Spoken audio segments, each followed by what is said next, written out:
Welcome back to the Bitcoin Layer. I'm Nick Bhatia. Today, we welcome back liquidity expert Michael Howell. Michael, it's great to see you. Nick, great to be here. Plenty to talk about. There's been lots going on in markets. Yes, sir. Let's start with Trump 2.0. That is one of your major themes here. Let's begin with Trump 2.0.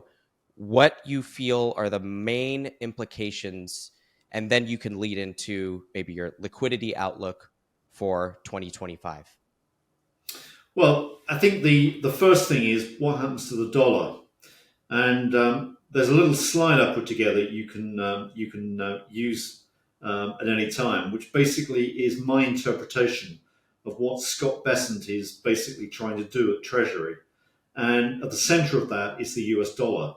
And as far as I can see, everything that Trump and co are saying is pro-dollar.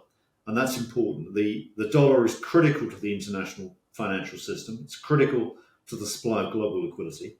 As far as I can see, the dollar keeps going up. I can give you evidence as to why that is going on in a second, but broadly speaking, everything really comes from a strong dollar. And I think that the strong dollar is integral to what the Trump 2 basically are aiming at, which I think is containing inflation. That's probably one of their major goals. It probably hasn't been articulated very well, but I think that's really something that is coming from what my reading is between the lines.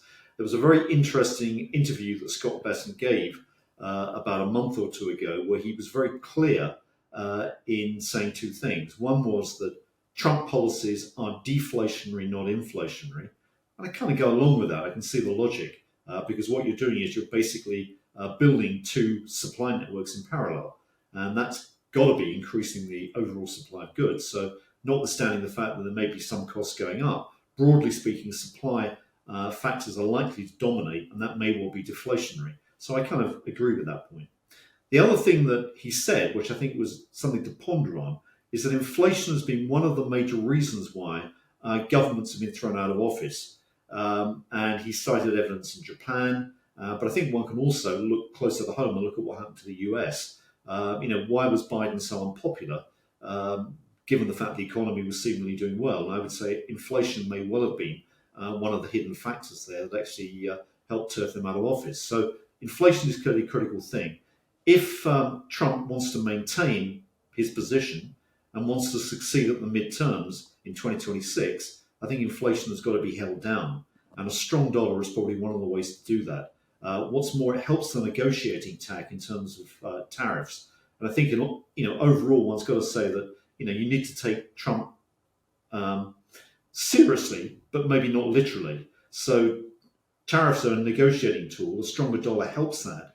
But at the end of the day, the dollar is going up. And I think one needs to understand what that means for global liquidity and maybe what that means for markets, because the dollar so often has been a negative for global liquidity. And it's been a factor which has troubled, let's say, international investors. So the dollar is key, and it's the one thing that I think comes out of everything that has been said and everything that's been done so far that I find a compelling argument as to why one asset class is definitely underscored or underpinned here, and that's the US currency. Bitcoin is hitting its stride with massive ETF inflows, large geopolitical changes, and the prospect of a United States strategic Bitcoin reserve. 2025 is shaping up to be a defining year for Bitcoin. And here's the real question that you guys need to be asking yourself. Are you prepared? And is your Bitcoin house in order? If you're not sure, you're in luck, because on December 10th, Unchained is hosting a free web event that is an essential session to prepare yourselves for what is ahead. You'll walk away with a clear plan for your end-of-year moves, smart strategies for bringing your family into Bitcoin, and the confidence of knowing that you are set up for the long haul. Join Unchained's General Counsel Jeff Vandrew and Adamant Capital founder Tour de Meester for an unbelievable session to get you guys positioned for the year end, all your tax strategies, retirement strategies, any question that you might have about Bitcoin planning. With a bull run gaining momentum, this is your window to prepare for what's ahead. Register at unchained.com/TBL for this free web event. Do not write your Bitcoin seed phrases on paper. A lot of Bitcoin, guys, is lost forever, and poor seed phrase management is a big reason why. That is why we use Stampseed. Go check them out at stampseed.com for 21% off of your entire order with the code TBL. Stampseed sells DIY titanium seed phrase kits. They send you these titanium plates. They send you a very heavy duty hammer, and what you do is you hammer your seed phrase into these titanium plates. These plates are fireproof up to 3,000 degrees. They're rust proof, crush proof, and time proof, so it allows you to really keep these seed phrases in a way that lasts the test of time. You can use them in your single sig or your multi-sig setups, so go check them out today. Stampseed.com, use code TBL for 21% off of your entire order. This is a Black Friday sale that is going from November 23rd to December 3rd. Go to stampseed.com and use code TBL. Okay, now viewers are going to want to drill down on so many things that you just said. So I have a bunch of notes. We're going to get into all of it. Let's start with Besant's policy map. Is that the slide that you're referencing, Michael, here? Exactly. Yeah. Okay. If you look at the slide that's called Besant's policy map, what it basically shows is, and this is my schematic diagram that I tried to put together to try and help me understand really what was going on. And what you can see there at the center of that map is the US dollar. And broadly, what it says is that feeding into that are policies of deregulation and maybe downsizing of government. Alongside, you've got the tariff policies. Those may well help the deficit. That's problematic, but that's really the argument. If that helps the deficit, that feeds through directly into better funding. But equally, if you look at that, the branches coming out of the dollar box, what it's also saying is that also helps inflation and control inflation. And if inflation is nailed, then it's going to be a lot easier to basically fund the US government. And that's really, again, a critical factor to understand. One of the things that Scott Bessent was highly critical of in terms of this same interview that I cite, which was, I think, at a Simplicity conference about 2 months ago, what he said there was, actually, didn't use his words lightly, he called Powell unpatriotic. And he said Yellen was really running policies that were more akin to an emerging market than the US.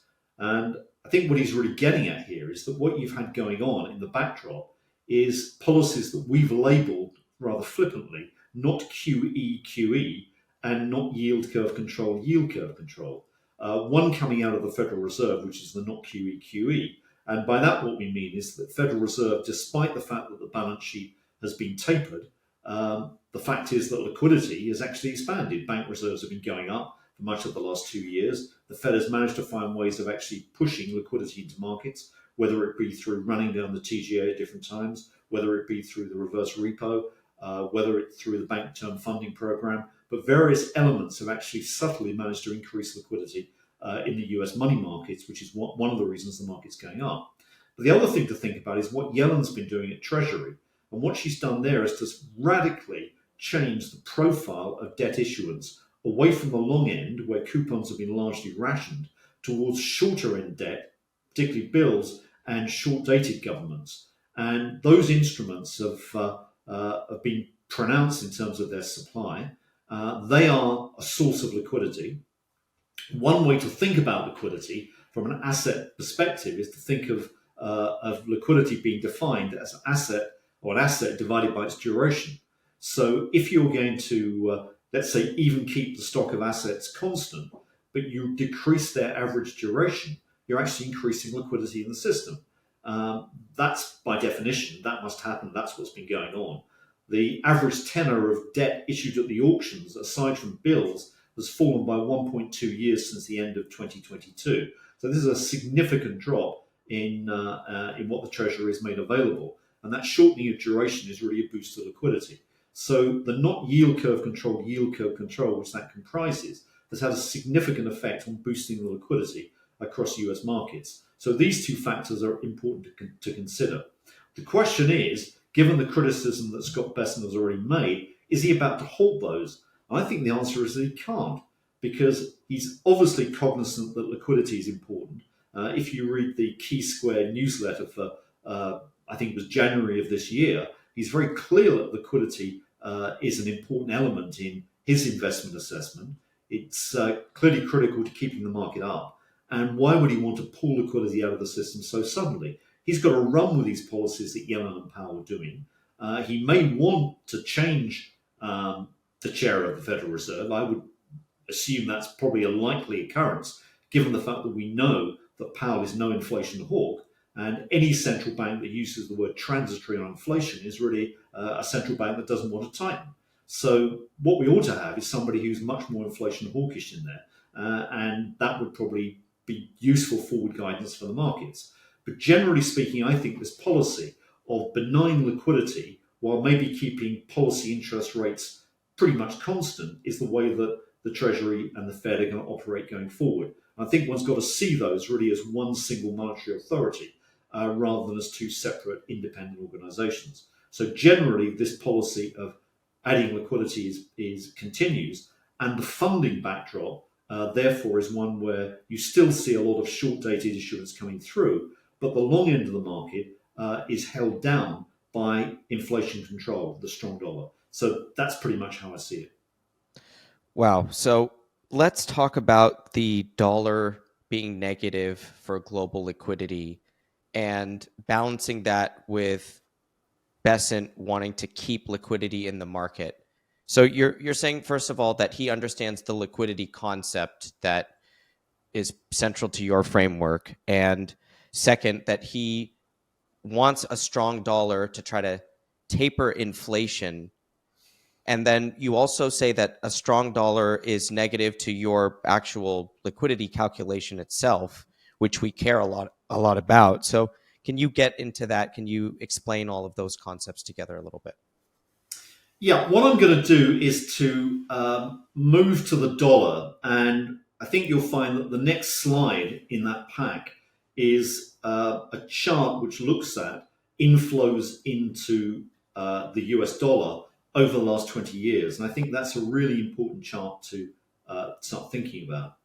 Now, what that data is basically illustrating is our estimates of money flows into the dollar. It's not US tick data, because US tick data, this is data from the Treasury, is distorted or biased by the fact that a lot of booking of dollar trades comes outside of the US, whether it be through insurance companies in Bermuda or Cayman, hedge funds in Cayman, or whatever it may be. But effectively, it underestimates the flow of dollars or flow of money into the US. And it's much better to capture that on the other side of actually asking the question of foreign governments, what do they suspect is actually going into the dollar? And that's what the data here is showing.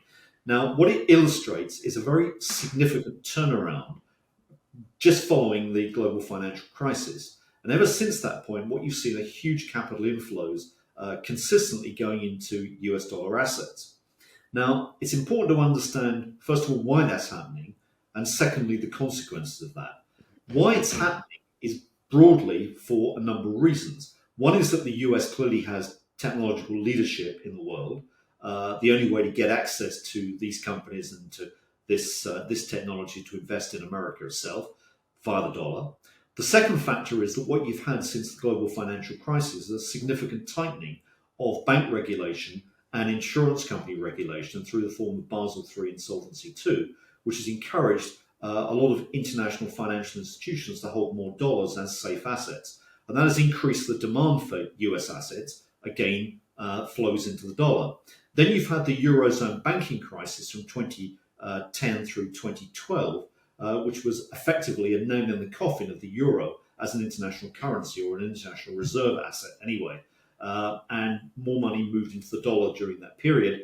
And then you've also had, on top of that, you've had the Chinese anti-corruption crackdown from 2015 2016, where Xi Jinping basically hammered a lot of his maybe critics and tried to pull in corruption or rein in corruption in the Chinese system. And that caused a lot of money to flee out of China into the dollar area. So again, you've had a surge of money going into the dollar, which you can see spotlighted on that chart by the significant peak around the middle of the period. Now, dollar flows, first of all, have maintained momentum, particularly recently where there's been a pickup. They remain positive. They're fueling an increase in the dollar. And if you look at the following chart, what you can see is a very significant breakout of my preferred metric, which is the real US dollar exchange rate. Now, this is data which comes from an organization called the BIS, the Bank for International Settlements. This is their data on the US dollar real exchange rate. I put the tram lines in to try and show that what you're looking at there is a significant break higher in the dollar since 2010. Now, what we've got to try and understand is that particular process and what it means for markets. And I think what you've got to do is you've got to divide that period into two. You've got to think of the long period from the mid-1960s through until the global financial crisis, when the real exchange rate was falling, and then the period since then when the real exchange rate's been going up. And think about the reaction of policymakers through that period. Now, generally in the first period, when the dollar was falling, capital was leaving the US by definition. That's why the real exchange rate is going down. It may have been going down as well because the Federal Reserve was easing. But broadly speaking, the Federal Reserve was easing because the US was losing capital. And so it had to maintain the value of collateral in the US system. And the best way to do that is to inject more liquidity back into the system. Even though, if you like, the can or the bucket is leaking, to keep the level up, you've got to keep pumping liquidity in. And that was broadly what was going on through that period. Now, alongside the other side of that process is that foreign governments are seeing their currencies rise against the US dollar. And many of them didn't want that because they're very keen on trade competitiveness or maintaining trade competitiveness against the US. So they basically eased policies simultaneously to try and keep their currencies down versus the greenback. And broadly, what you saw in that period was therefore the Fed easing and foreign governments easing. Global liquidity unambiguously was buoyant. And that's the period that we're looking at, which is one of very strong financial markets, unless there were periods when central banks had to, tighten in various short windows to control inflation. But generally speaking, it was buoyant liquidity. Since 2010, you've had a very different regime. Capital has come into the US. The Federal Reserve has not really had to ease that much, although it has done. Okay, let's be clear, it has done. And through that period, therefore, what you've had is capital coming in, the Federal Reserve easing on top of that, foreign governments being or having their hands rather tied, so it's been kind of difficult for them to ease policy. So the global liquidity backdrop through this period since 2010 has been dominated by US liquidity. And that explains why, if you look at the performance of US assets since, let's say, 2010, people are talking about US exceptionalism. Well, there was also a lot of exceptionalism in Japan when capital flowed into the yen during the 1980s, but we know that didn't end well. And what we've got to think about here is what's going on in the US system. And what you've got is a situation where capital is currently flowing into the US. I still think that's going to continue, make no mistake. But at some stage it comes to an end, and we've got to think about when that comes to an end.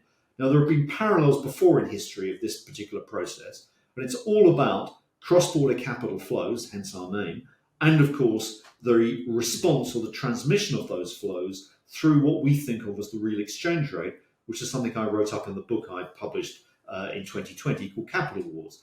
And basically, in the modern economy, what you get is transmission via asset markets of these capital flow swings. Now, the periods before when we've seen capital flow swings, first of all, let's take Japan in the 1980s, where Japan enjoyed a lot of money coming into the yen. The yen was going up. They didn't want the yen to go up that much, so they basically eased at the same time. The BOJ was pumping in liquidity. And what did you get? You got a double whammy, meaning you got a big asset bubble in Japanese real estate and equity markets until you didn't. And that didn't time was when the BOJ suddenly realized they were getting inflation in the high street in Japan, and they suddenly tightened. And that burst the bubble. Then you saw capital rotate, and it rotated towards emerging Asia. Capital went into emerging Asia, countries like Thailand, Indonesia, etc. It inflated their stock markets, their currencies rose as well, but those countries were even keener on keeping their currencies pegged or closely pegged to the US dollar. So they monetized those inflows aggressively. They again created this double whammy: foreign money coming in, central banks easing. You got this big asset bubble, and what ended that was big current account deficits. In other words, the money spilled out from the consumer. The consumer spent on imported consumer goods, and what you saw were big current account deficits. That spooked foreign investors. They pulled their money, and you saw crashes in a lot of these stock markets through 1997 into 1998. And that was the period then. We've seen a similar episode, one would say, in China after the global financial crisis. A lot of money went into Chinese assets until they didn't. You got a bubble inflated, then the bubble burst when the PBOC began to tighten. And here we are now. Capital has rotated strongly into the US. Money is still flowing into the US. When's it going to end? Well, same answer. It's going to end either when the Federal Reserve decides it's going to start to tighten aggressively, that will puncture the bubble, or when foreign capital decides that the US is no longer a great place to invest and it starts to shift elsewhere. Is that likely to happen in the near term? I don't think so. I think you've still got a Federal Reserve that is prepared to ease. As I've said, in actual fact, I mean, the probability of a rate cut becoming FOMC is, I think, as high as 75%. I don't think it's a great idea for the Fed to cut now, but hey, look, what do I know? They're going to do it probably. And is foreign capital going to exit? No, because, look around the world. Do you want to put your money into China? No. Do you want to put your money into the Eurozone? No. The only place to go really is US assets. So for now, the US looks prime. We're going to talk about China, and I definitely want to hit Europe and the euro. But I want to understand, let's see if I'm understanding your framework and your outlook right now. You're calling for, or you're saying that you expect capital flows to increase or to continue into the US dollar. This will increase the real exchange rate. It will also cause, in part, the Fed to continue to keep policy somewhat easy to taper the increase in the US dollar. Both of these factors will channel through to US markets, meaning a US stock market in boom times, and that we are going to experience some sort of an asset bubble like market in the US, and that will continue for some time until it bursts due to the Fed tightening. Do I have that right? And can you maybe correct that if I missed anything I there? think it's absolutely right, Nick. I mean, that's what we think is going on. What you're getting is basically a monetary inflation process. Monetary inflations fuel assets like gold. They increasingly fuel assets like Bitcoin. Is this party going to end? Well, at some time it will. I mean, a recent research note, we said, look, you've got to be careful here. 2025 is not going to be as easy as 2024. There are going to be increasing demands on liquidity, but enjoy the party, dance near the door. That's all you need to do. But you've got to try and understand that global liquidity is the factor, or liquidity conditions more generally are the factors to watch. Maybe not things like valuations. Valuations tell you about risk. They don't tell you about when the market's about to crack. Valuations are opinions. They're not facts. Facts are basically what the flow of money is doing. Now, I smiled when you said exceptionalism because I just published a post to TBL Pros this morning when, talking about this idea of American exceptionalism and that policies seem to be structured around trying to achieve that goal. Now, but you quickly said that exceptionalism might lead to a bubble. So I'm curious, what is your take on, and maybe you can bring back Trump, Besant, tariffs, tax cuts, maybe investment in technology is one thing that we've been hearing a lot since the election, that we're going to invest in the electrification of the country, the build out of compute, data centers, being the global leader there. Michael, I'm sorry, but I just have so many questions today. It does feel like the world has changed very quickly here over the last few weeks post the election and what we might see going forward. Yeah, I mean, I would urge you and others to go and watch a movie that was released in 1990, I believe, which was made from a Michael Crichton book called Rising Sun. And that book was about the Japanese dominance of the world. And that book pretty much rang the bell on the top of the Japanese market. Now, we're not there on the US market yet, but Japanese exceptionalism was something that everyone thought was there in the 1980s. Japan, there was no stopping Japan. Where is Japan now as an investment center? Where is Japan now in terms of technological leadership, etc.? Now, I'm not saying this is going to happen to the US, far from it, probably. But what I'm saying is one's got to be cautious. And,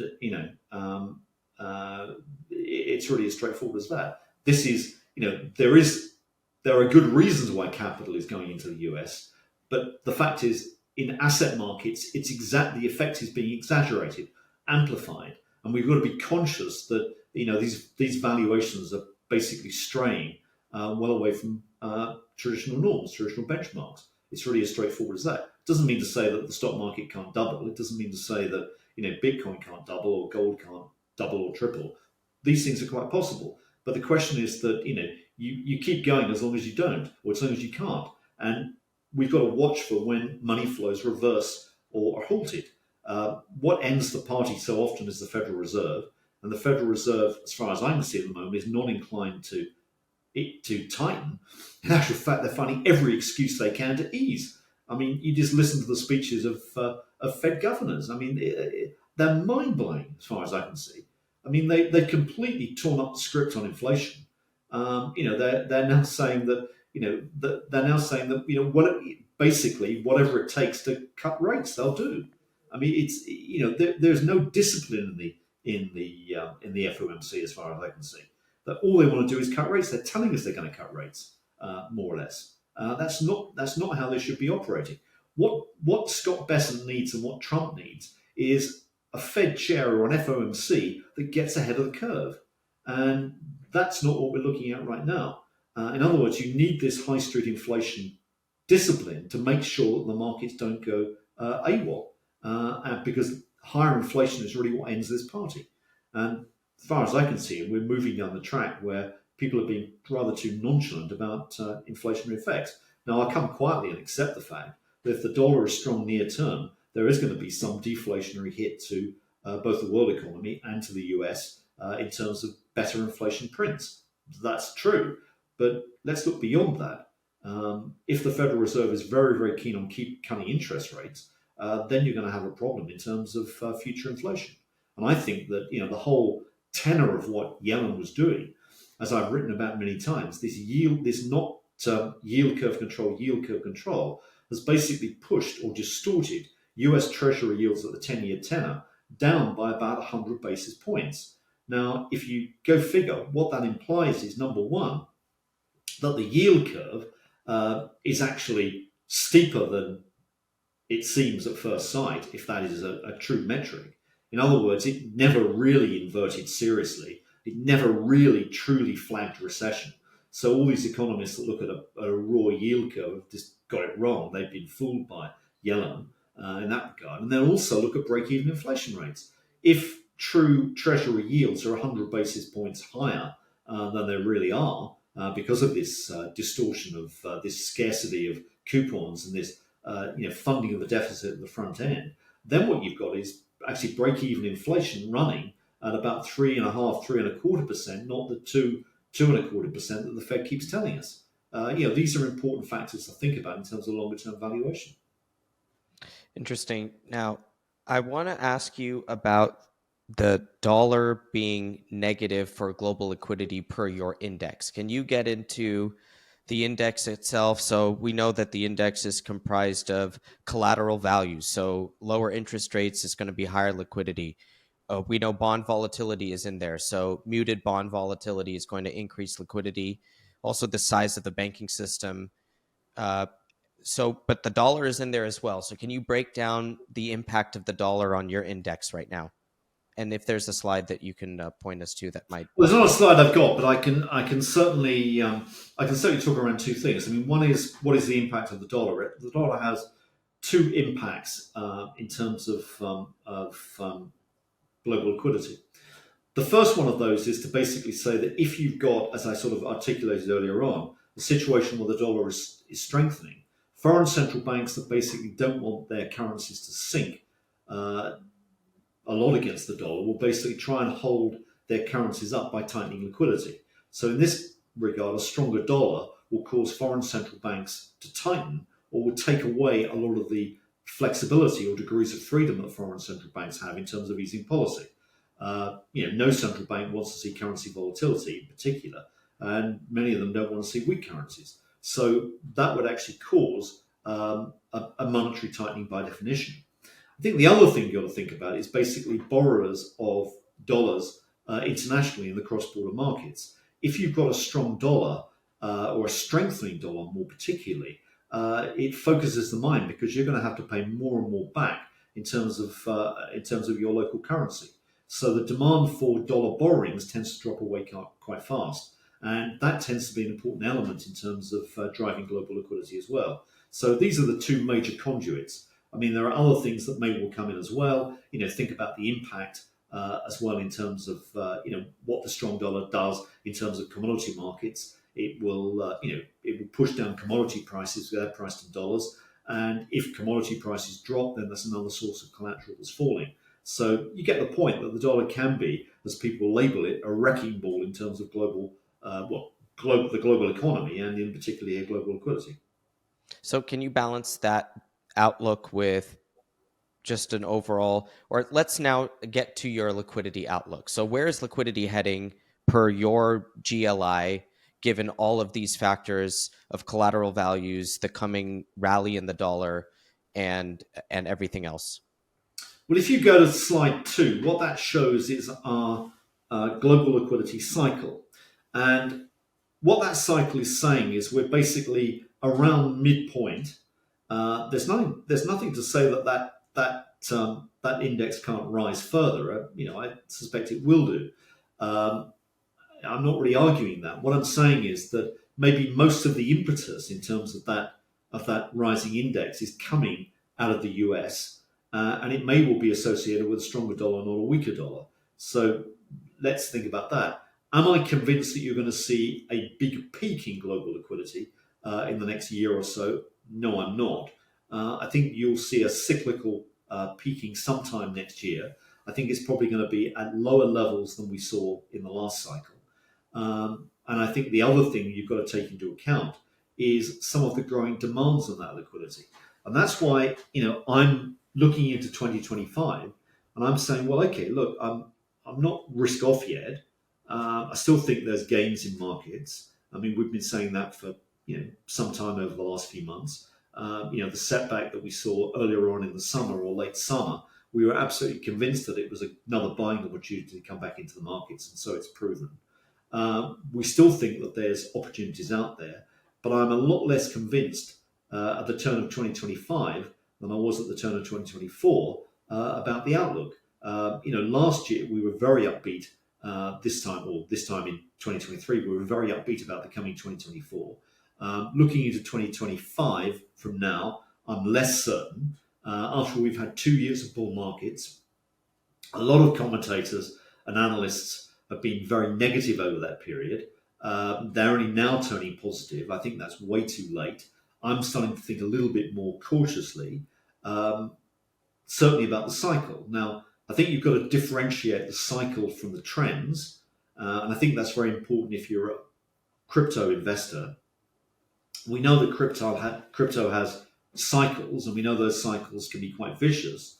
But the fact is that we've got to ask what's driving the trends here. And what's driving the trends is monetary inflation. And that monetary inflation, which is still going on, is all about basically funding governments. Public debt is growing exponentially, and that exponential growth in public debt is going to have to be funded or basically backed by more and more liquidity. And you just want, a very simple metric that I've probably, spoken about before. If you look at the stock of US debt since year 2000 has gone up just over 8 times. The gold price over that same period has gone up about 8.5 to 9 times. So what you're looking at is an asset here, which is a perfect, or I said almost perfect monetary hedge. And we know that Bitcoin is not even better than that, but there's obviously been a take-up effect on Bitcoin, which has promoted it even further. But I think you've got to think about that in the future and say, well, okay, if you get a setback in 2025 in terms of Bitcoin or gold, should I be buying or should I be selling? I think you've got to be buying these dips because the longer term looks to be pretty good. So I think you've got to make that distinction. The other thing I think you've got to think about when it comes back to the cycle is something I've spoken about before, which is the maturity wall. Now, there's a slide a little bit later in this presentation that is around about, I think it's slide 8 in the pack that I sent you, which is looking at the ratio between debt and liquidity in the world economy. And I think that's the most important chart in many cases for people to watch if they want to time markets. Now, what that chart is basically illustrating is, this is only for the advanced economies, admittedly, so China's not in there. But what it looks at is the ratio of total debt out there divided by the pool of liquidity. Now, the reason for looking at that is that markets have become, or they've moved away from being capital raising mechanisms, and they've moved to be capital refinancing or debt refinancing systems. And that distinction is a really important one because in a capital raising world, interest rates are important. In a capital refinancing or debt refinancing world, balance sheet capacity and liquidity are all important. And we're in the latter world right now, so it's all about liquidity. If you issue debt, debt has got to be rolled over or refinanced. And as I've said before, spoiler alert, debt is never repaid, it's just rolled over and extended. So to do that, you need a process where you've got liquidity to facilitate that roll. And therefore, balance sheet capacity is critical. Whenever you get balance sheet capacity falling short, you get refinancing crises. And my contention is that every financial crisis that you can look at over the last few decades has been a refinancing crisis. And therefore, we've got to be alert to that possibility. What this chart basically is looking at is the ratio between debt and liquidity over time, adjusted for the maturity profile of debt. So in other words, what it does is it takes into account what I'm going to describe as the maturity wall. And the maturity wall is the term that describes the upcoming wall of refinancing that is coming through in the next few years, courtesy of the fact that during the COVID emergency, a lot of debt was refinanced at very low interest rates. So companies, households where they could, and governments basically took the opportunity to actually refinance at very low interest rates. But a lot of that debt, which was termed out to 26, 27, 28, is beginning to come due.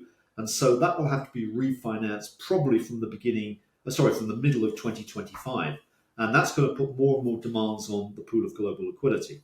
Now, what that chart illustrates is a division whereby you can see it's kind of mean reverting, so there's some stability, there's some equilibrating mechanism going on there.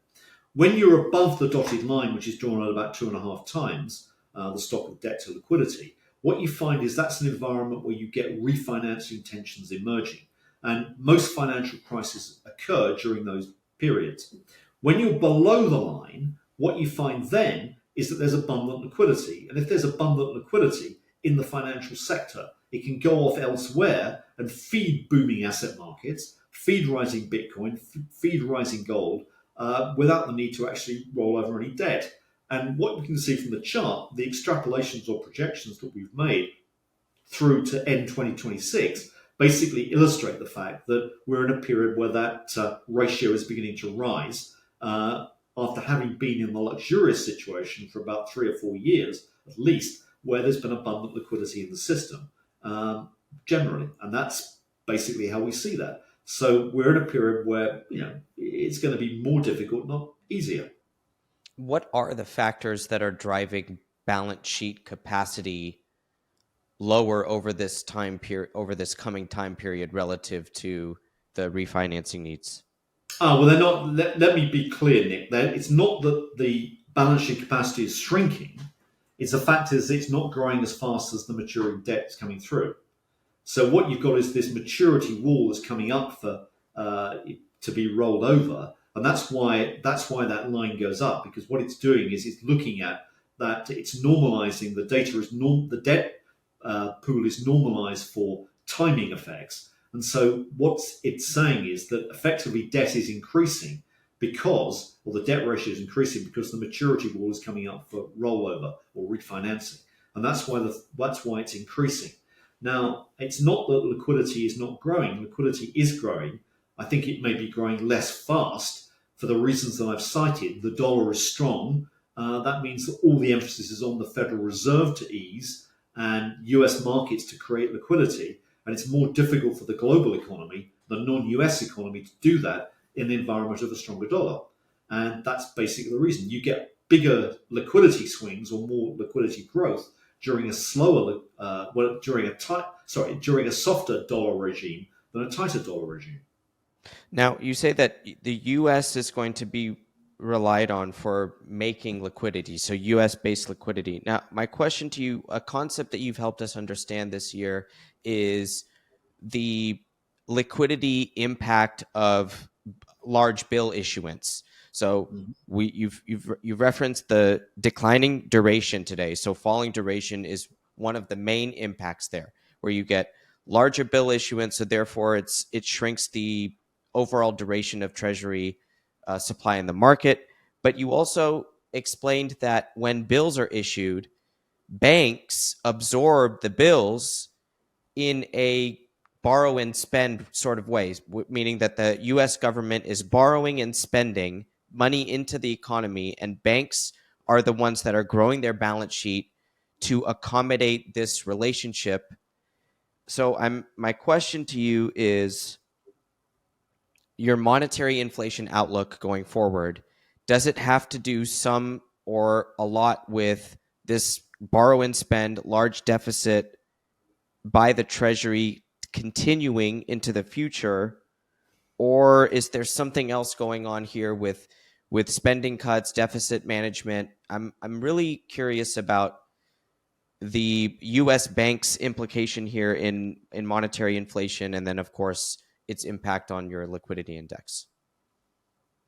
Yeah, I think that that's another factor, and I think that what I was describing in terms of asset liquidity, which is looking at a pool of assets divided by their duration as being a definition of liquidity, is a generic concept that's clear. But we've also got to think about the mechanics of how money or liquidity is created in the system, and that was the point I was making about the effect of that change in duration and how that's coming through. Now, if you think about let's run through a very simple example. If you've got the federal government that's writing checks to workers through increased fiscal spending, workers are depositing those checks in their banks. So bank deposits are going up. Now, that's creating, at first sight, or sort of initially, a lopsided balance sheet. And the banks basically have to find an asset that will match that liability, that deposit liability. So they're going to go out and try and search for an asset. Now, the federal government will issue that asset, but what would a bank prefer to hold? Would it prefer to hold a 30-year Treasury bond or a 3-month bill against that deposit? Well, they're going to want to hold the 3-month bill because they would suspect that deposit may leave the bank pretty quickly. It's not going to stay there for 30 years. So they want a duration match as well as asset liability match their balance sheet. So therefore, they're going to choose a very short-term instrument. Now, in that particular example, what's happened is that as the federal government has spent money, banks' balance sheets have increased, both on the liability side and on the asset side. That expansion of bank balance sheets is basically an expansion of money. And therefore, what that's telling us is that the deficit is being monetized. The alternative is that the federal government effectively spends money, but it funds that not through the banks buying a bill, but it funds it through a pension fund buying a bond. And the pension fund basically takes down its existing cash holdings or sells another asset and then holds the treasury. That's a funding decision that doesn't change bank balance sheets and doesn't change money in the system. It's just basically a reallocation of existing savings. So what we're saying is that the more you fund at the short end, the more you lure banks in to buy the debt, and the more that you're going to get balance sheet expansion among the banks and credit providers, and the more liquidity you're creating in the system. And that's broadly how it goes. Now, that applies whether it's the federal government, paying for extra workers, or it's the federal government paying an increased interest bill. Exactly the same thing transpires. These are big transfer payments into the private sector. And, we're in a world here where, the great paradox that, many economists or commentators don't seem to get is that increasing interest rates are actually a positive for the economy, not necessarily a negative. And the reason is that the federal government is actually making so many big transfer payments now into the private sector that if their interest bill goes up, the transfer payments go up. It's just shifting income. And all they're doing is they're not raising taxes to pay for that transfer. What they're doing is they're basically printing more debt. So they're just effectively monetizing the thing. And you And believe that's that where you get liquidity expansion. and Now you that's believe that the Besson understands this concept and is going to continue it if he can? well, yeah, because what's the alternative? There's no alternative. I mean, the alternative is he pulls the rug away, but if he pulls the rug, I mean, he can criticize Yellen and Powell for doing this, for sure.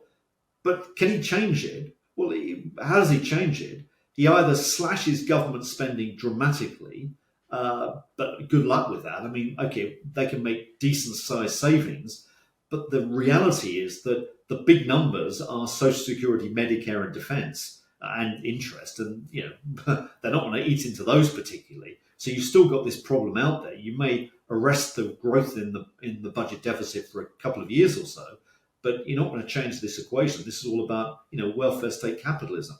It's embedded in the system. Less so in the US, particularly in Europe and elsewhere. These are the big hurdles they've got to jump.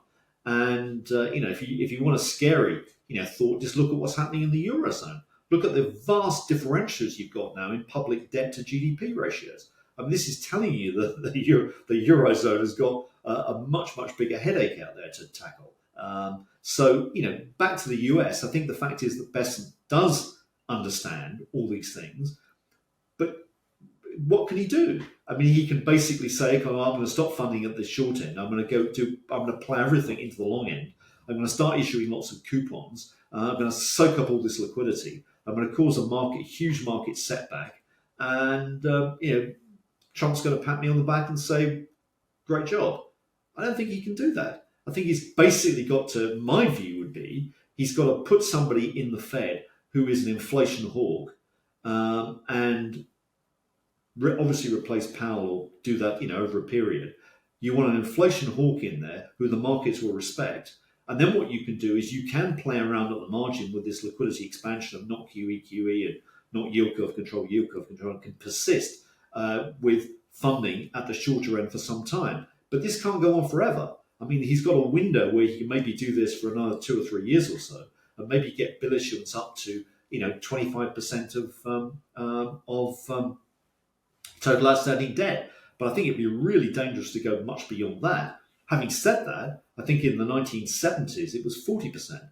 So we've got a long way to go on that basis. Talk about Europe and your outlook there.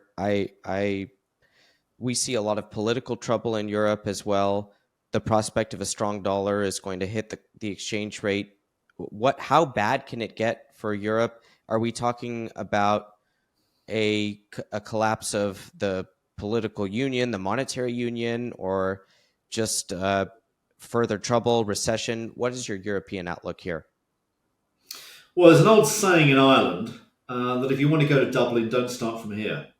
And it's a joke, but it's basically what summarizes the situation the Europeans have got themselves into.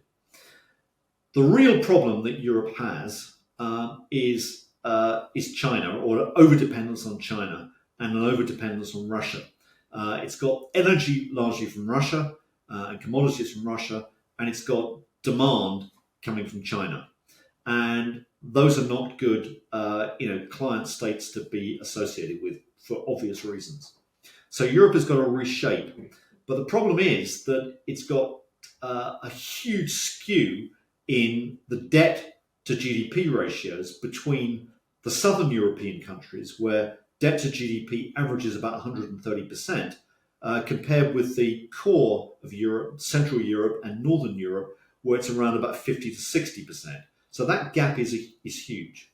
Now, if you believe there's any merit in the fiscal theory of the price level, a la John Cochrane, then what you've got to argue is that there'll be an inflation impact which will essentially bring those two numbers closer together. So it's either deflation, massive deflation in Southern Europe, or it's inflation in Northern Europe, and somehow they've got to move those two things together. I think the inflation in Northern and Central Europe is pretty unlikely, and you might say that deflation is unlikely in Southern Europe. Maybe it is, but then that's going to put huge strain on the European monetary system. And I would argue that the path of least resistance, which we've seen before in the small case of Greece and maybe the slightly bigger case of Italy, is that the ECB will do whatever it takes. And that's what Draghi famously said in 2012 after the Eurozone banking crisis: will do whatever it takes to preserve the euro. So that's going to flood the system with liquidity. If you go back to China, what's China's solution to its problems? The only solution, as far as I can see, China has got is basically to devalue. Now, whether that's devaluing the yuan against the US dollar, or more subtly, it's devaluing the yuan against gold, you can choose your weapon if you like. But I suspect that what they're doing is they're probably trying as much as they can to get as much devaluation, depreciation of the yuan against gold as they can before it really shows up against the dollar. But ultimately, these economies are suffering from debt deflationary problems, to a large extent caused by a stronger dollar. Well, the stronger dollar is not helping, that's for sure. And basically, that whole process is in the beginning to unravel. There are huge political tensions being manifest in all these areas, and that's simply because people don't like unstable price levels, whether it's deflation or whether it's inflation. Talk about China and the exchange rate. So your outlook is that China has to devalue. It might subtly do so versus gold before the USD-CNY exchange rate gets hit. But what is the outlook of China's exchange rate, and more importantly, how does that impact global markets, global liquidity? Well, I think the first thing to say is that China is a dollarized economy, and people kind of forget that point. And the great paradox in all this is that China probably needs to get off the dollar hook, but it can't. And what you see so often in financial markets is that whenever the Chinese trade surplus starts to go up, and that is to an extent a function of the tempo of the Chinese economy. The Chinese economy is weak, and they're emphasizing exports. You tend to get a big trade surplus. Now, that trade surplus is not a yuan trade surplus, it's principally a dollar trade surplus, because a lot of goods are still denominated in dollars. And, I'll come quietly and accept the fact that increasingly China is trying to change the denomination of trade towards the yuan. But the reality, the practical fact is that those customers that are buying Chinese goods denominated in yuan are not keeping their currencies. They're not keeping proceeds in yuan. They're basically like Saudi Arabia. They're switching back into US dollars, as far as one can see. People are not holding yuan balances, according to data that is published by the IMF. So that would suggest that China is still very much a dollarized economy. We know the banking system has got large assets and liabilities in dollar terms, and a stronger dollar is not helping it at all. But as I say, the paradox is that China is actually part of this process that is forcing the dollar higher. And it's forcing the dollar higher because as its trade surplus goes up, therefore that's an increasing demand, if you like, for dollars. And that tends to push the greenback higher.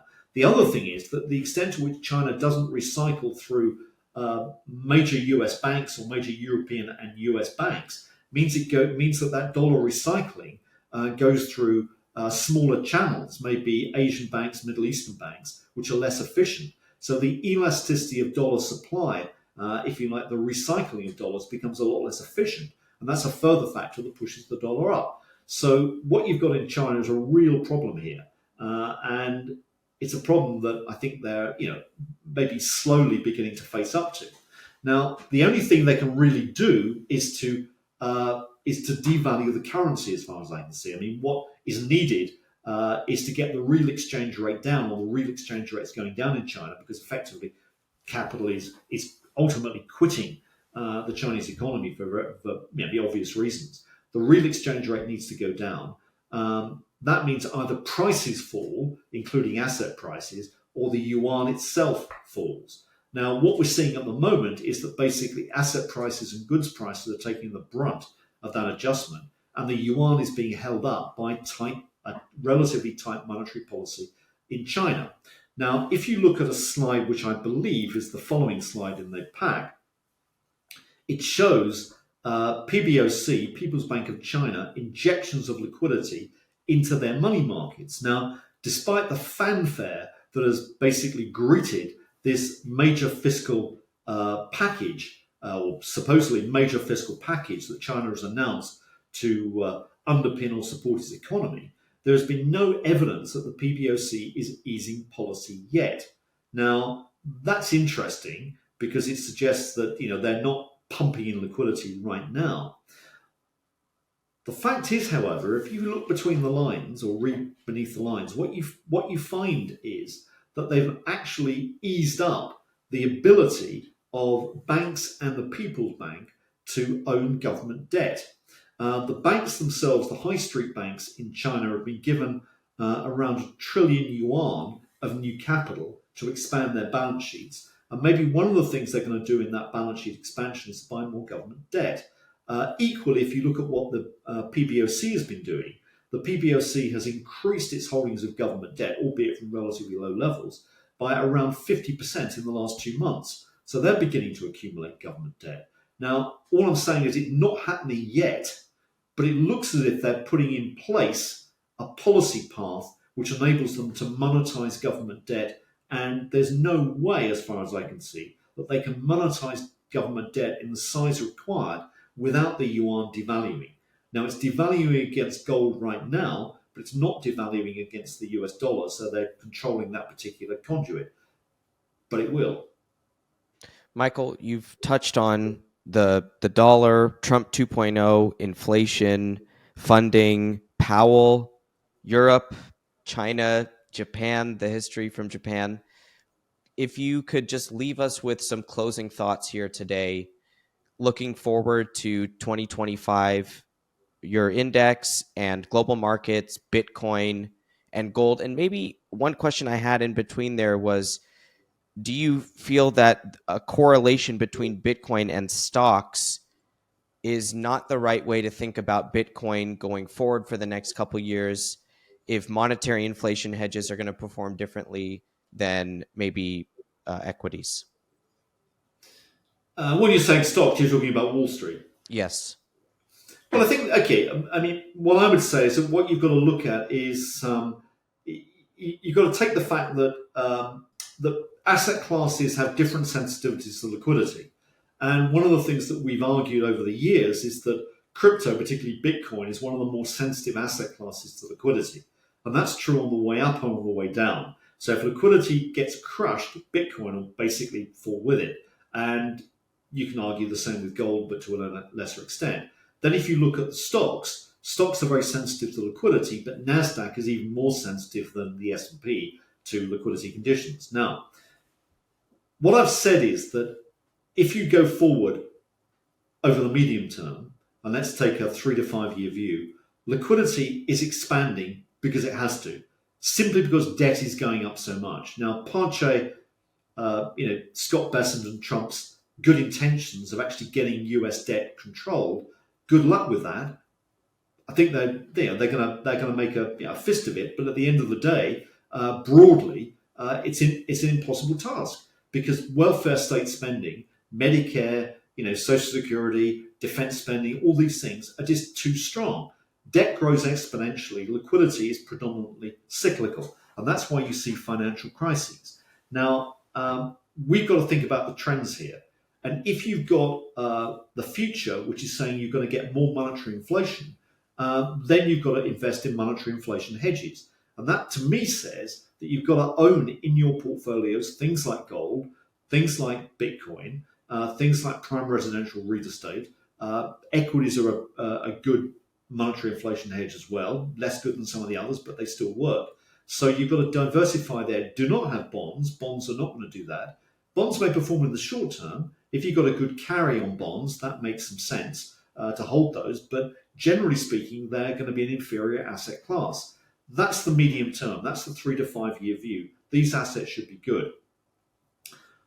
The concerns that people say, well, okay, this is just kicking the can down the road. It can't last. It's gonna end badly. Well, okay, you may get a financial crisis, but let's put ourselves back in the year 1900 and think how the purchasing power of the dollar has eroded over that period. Okay, we're still using dollars. The dollar happens to be, the international standard of value. It hasn't gone away. Its value has been dramatically eroded over time, and it will be in the future. But that's the nature of the political and economic systems we live in. It doesn't mean to say that it all ends in tears at some stage. What it means is that basically we just keep going down this sort of exponential road that we've been on. In the short term, however, looking at 2025, my view is that global liquidity will expand, but it will expand at a lesser tempo than it's done through this year, for the reason that the strong dollar is basically hurting the ability of other countries to ease, and everything is dependent on the Federal Reserve to keep pumping liquidity in and for US banks to keep lending. They may well do, but there are increasing demands on that liquidity. You said yourself that there's basically a big expansion in capex which is being required. That needs liquidity. If you're spending money on capex, you're not putting money into stocks, bonds, etc., in financial assets. So that's a challenge. And the other big challenge you've got to think about is this debt maturity wall that's coming through from about the middle of 2025. So, enjoy the party, dance near the door. The dollar is still going up. Markets are still rising. That real exchange rate transfer mechanism is working. But you've got to look at what ends the party. And what ends the party is essentially somebody turning off the liquidity tap. Michael Howell, Cross Border Capital, thank you once again for joining us and sharing your expertise on global macroeconomics. Please tell people where they can find your excellent work. Thank you, Nick. Enjoyed it very much. The best way is Capital Wars, either my book or the Substack of the same name. Institutional clients come to us through the website, which is www.crossbordercapital.com, or there's a Twitter with occasional tweets at crossbordercap handle. Michael Howell, thank you again for joining us, and we'll see you guys next time. Great. Thank you, Nick.